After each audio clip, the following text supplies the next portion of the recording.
Dan pemirsa, untuk membahas terkait dengan peringatan Hari Penyiaran Nasional ini, kami saat ini sudah tersambung dengan Wakil Ketua Komisi Penyiaran Indonesia Daerah atau KPID Jawa Tengah, Asep Cuantoro. Apa kabar Mas Asep? Terima kasih sudah bergabung bersama kami di Metro News. Alhamdulillah baik, Ya, Mas Noval. ya.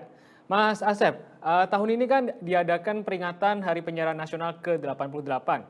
Dan untuk kali ini temanya adalah penyiaran sebagai pendorong kebangkitan ekonomi pasca pandemi. Kalau dari KPID, ini melihatnya seperti apa, Mas?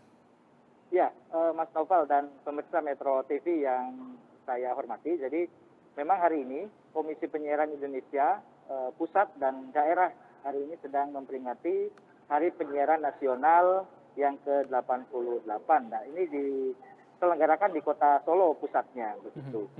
Kenapa di Kota Solo? Karena Solo menjadi tonggak sejarah berdirinya penyiaran nasional. Jadi dulu Mangkunegoro ke-7 begitu memiliki inisiasi untuk membuat sebuah perangkat radio, terus kemudian dan kita namakan Hari Penyiaran 1 April.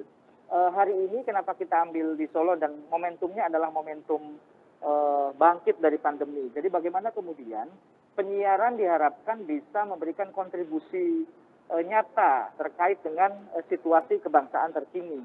Salah satu di antaranya hari ini yang kemudian menjadi perhatian kita bersama adalah terkait dari pandemi. Bagaimana pandemi ini bisa kemudian bisa kita atasi bersama-sama melalui siaran-siaran yang bisa membangkitkan sistem perekonomian kita, begitu Mas Naufal.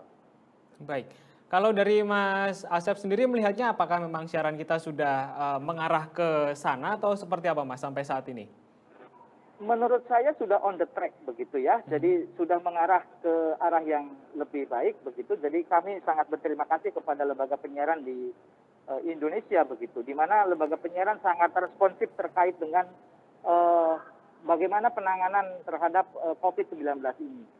Masyarakat diberikan edukasi oleh lembaga penyiaran kita dari waktu ke waktu, baik dari sisi perkembangan jumlah, kemudian edukasi bagaimana penanganan COVID tersendiri, dan itu tidak terlepas dari peran radio dan televisi, khususnya televisi dan radio sebagai media yang digemari oleh masyarakat. Ini kami sangat berharap untuk terus begitu berperan serta dan 1 April ini jadi momentum begitu untuk selalu mengingatkan Mas Naufal. Ayo kita bareng-bareng bangkit dari pandemi ini. Kira-kira begitu.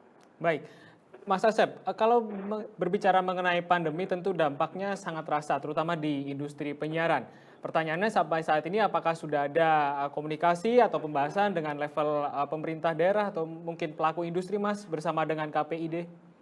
Kami sudah berbicara bagaimana kemudian kita bersama-sama setidaknya bisa survive begitu di era pandemi ini begitu. Ya. Lembaga penyiaran tentu kita berharap satu dari sisi tadi siaran-siaran yang mengedukasi terkait dengan pandemi, yang kedua dari sisi bisnisnya begitu.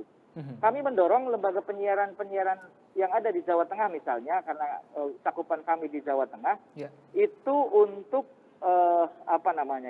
setidaknya bisa survive di era pandemi ini. Kemudian hari ini sudah ada vaksinasi, terus kemudian sudah ada langkah-langkah pemerintah bagaimana kemudian bisa bangkit begitu. Misalnya dengan kolaborasi antara pemerintah, kemudian KPI, kemudian lembaga penyiaran untuk kembali menggairahkan penyiaran kita begitu. Yang tadinya mungkin kita masih banyak pembatasan-pembatasan, hari ini sudah sedikit longgar dengan protokol kesehatan.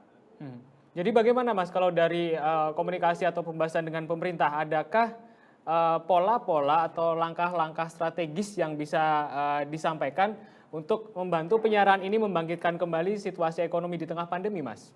Kalau dari Jawa Tengah, kita misalnya ada kerjasama program dialog bareng begitu antara eksekutif, legislatif, kemudian di lembaga penyiaran. Itu di Jawa Tengah. Kalau di tingkatan pusat tentu KPI pusat yang tergabung dari dengan gugus tugas di Jakarta itu sudah melakukan langkah-langkah. Misalnya dari bagaimana menerapkan protokol kesehatan, terus kemudian berdiskusi dengan para pengiklan, kemudian bagaimana memberikan edukasi kepada publik begitu. Baik, kalau untuk jangka panjangnya seperti apa, Mas? Kita belum tahu pandemi kapan akan berakhir. Lalu apakah sudah ada pembahasan juga mengenai langkah-langkah jangka panjang yang harus diberikan oleh KPI mungkin atau mungkin industri penyiaran untuk selalu mengedukasi dan juga mensosialisasikan terkait dengan misalnya protokol kesehatan di tengah pandemi? Kalau jangka panjang tentu kalau menurut saya karena ini pandemi ini tidak bisa diprediksi, maka harus ada kebiasaan baru. Jadi Mhm. pembiasaan baru yang menurut saya ini perlu kita beradaptasi begitu, disiplin dengan kebiasaan baru. Misalnya bagaimana teknik marketing program siaran begitu. Itu tidak semata-mata mengandalkan kalau yang dulu selalu mengandalkan orang banyak begitu, hari ini jangan sampai mengandalkan itu saja begitu. Terus kemudian program siaran begitu. Misalnya hari ini dibuat lebih kreatif lagi begitu lomba program siaran yang memang benar-benar tetap menarik tetapi masih mematuhi protokol kesehatan begitu. Oke, baik. Jadi kalau misalnya disimpulkan perlu adanya penyegaran ya, Mas ya, seperti itu namun tetap harus patuh terhadap protokol kesehatan. Iya betul, penyegaran. Jadi mau tidak mau seluruh insan penyiaran hari ini harus beradaptasi dengan kebiasaan baru. Jangan kemudian kita mengandalkan apa yang dulu sudah dilakukan terus kemudian kita berharap ingin kembali ke masa lalu. Itu tidak. Tetapi bagaimana kemudian hari ini kita harus kreatif. Misalnya bagaimana mempromosikan sebuah program. Itu tidak semata-mata dilakukan, halo? Ya, silakan. Dilakukan oleh eh, dengan menggunakan masa yang banyak begitu. Mhm, mhm. Mas Asep, kalau tadi terkait dengan Harsiarnas, kemudian di tengah pandemi kita sudah tahu perlu ada penyegaran untuk bisa terus mensosialisasikan dan juga mengedukasi terkait dengan protokol kesehatan yang baru. Tapi untuk bagaimana cerdas bermedia, terutama di era digital saat ini, apakah kalau di Jawa Tengah sendiri sudah terlihat, Mas? Alhamdulillah Mas Noval. Jadi kami berupaya sejak tahun 2012 itu Mhm. ada program literasi media. Nah, literasi Baik. media kami ini sebenarnya adalah program jangka panjang Mhm. bagaimana mengajak masyarakat di Jawa Tengah ini untuk cerdas bermedia. Sehingga tidak menelan mentah-mentah apa yang ditayangkan oleh media dan tidak menyalahkan media. Nah, begitu juga. Kadang ada kan Mhm. masyarakat juga yang tidak begitu memahami apa yang prinsip-prinsip media juga serta-merta menyalahkan media begitu saja. Maka peran KPID di sinilah untuk menjembatani antara publik dengan media itu sendiri begitu. Bagaimana kemudian publik bisa memahami apa yang dilakukan oleh media kemudian bisa berkontribusi melalui kritikan-kritikan yang membangun, tetapi media juga di sisi yang lain harus memberikan apa yang dibutuhkan oleh publik begitu. Nah, kenapa yang dibutuhkan? Karena bukan yang diinginkan. Kalau yang diinginkan itu tentu misalnya program-program yang hanya hiburan semata begitu. Ya. Tetapi kalau yang dibutuhkan itu adalah program-program yang mengedukasi. Mhm, mhm. Baik, jadi sebenarnya masyarakatnya dulu atau industrinya dulu, Mas, yang harus diedukasi terkait dengan cerdas bermedia ini? Kalau yang dilakukan oleh KPID Jawa Tengah dan KPI Pusat itu dua-duanya Mas Noval. Hmm. Jadi Oke, publik diedukasi, kemudian lembaga penyiaran juga diedukasi. baik. Misalnya untuk lembaga penyiaran kita memiliki program sekolah P3SPS. Mhm, Nah, mhm. kalau di Jawa Tengah itu ada pelatihan SDM penyiaran begitu. Baik. Nah, kepada masyarakat kita melakukan literasi, kita kunjungan ke sekolah-sekolah, ke kampus, ke PKK, ke ibu-ibu muslimat NU begitu untuk mengajak ayo kritisi media kita begitu. Apa Mhm. yang kurang, apa yang diinginkan oleh masyarakat begitu untuk ditampilkan di layar kaca kita. Baik. Kemudian itu bisa dibilang sebagai konsepnya, Mas. Tapi kemudian bagaimana dalam aplikasinya kita bisa menyeragamkan bukan kontennya, tapi juga untuk memiliki nilai siar yang menarik dan juga dalam tanda kutip bergizi untuk dikonsumsi oleh masyarakat seperti apa, Mas? Ya, maka menurut saya perlu ada riset begitu ya Mas Noval, Mhm. baik yang dilakukan oleh internal televisi begitu. Kenapa? Karena TV atau industri jangan hanya melakukan atau mengandalkan riset-riset yang dilakukan oleh eksternal, tetapi di internal juga harus melakukan riset. Misalnya dengan banyak berkomunikasi dan berdialog dengan masyarakat, dengan kelompok-kelompok masyarakat terkait dengan program apa yang diinginkan, kemudian dirumuskan begitu kira-kira. Karena yang tahu program yang menarik ini kan orang-orang industri begitu. Cara pengemasannya, misalnya program pendidikan itu tidak semata-mata memindahkan bangku sekolah ke dalam layar kaca televisi. Ini akan tidak jadi menarik begitu. Kalau dipindahkan dari bangku sekolah ke layar kaca begitu, Mas Noval. Tentu harus dikemas secara menarik.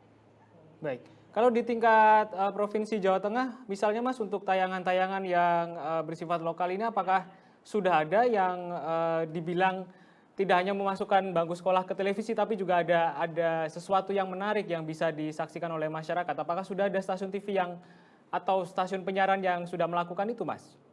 Kalau di Jawa Tengah sudah banyak sekali. Kita banyak memberikan, misalnya Mas Noval, bisa diketahui dari sisi ketika kita menyelenggarakan anugerah penyiaran di setiap bulan Mei begitu. Itu selalu ada anugerah, misalnya features terbaik, kemudian talk show terbaik.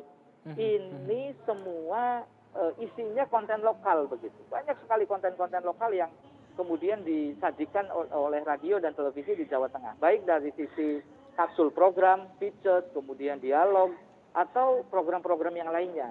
Cuman kadang memang butuh inovasi begitu, butuh pengayaan program-program tersebut untuk bisa lebih bertahan lagi. Oke, baik. Mas, untuk yang terakhir terkait dengan acara puncak Harsiarnas nanti, apakah sudah apa yang bisa diharapkan Mas dari hari puncak Harsiarnas bersama Presiden nanti?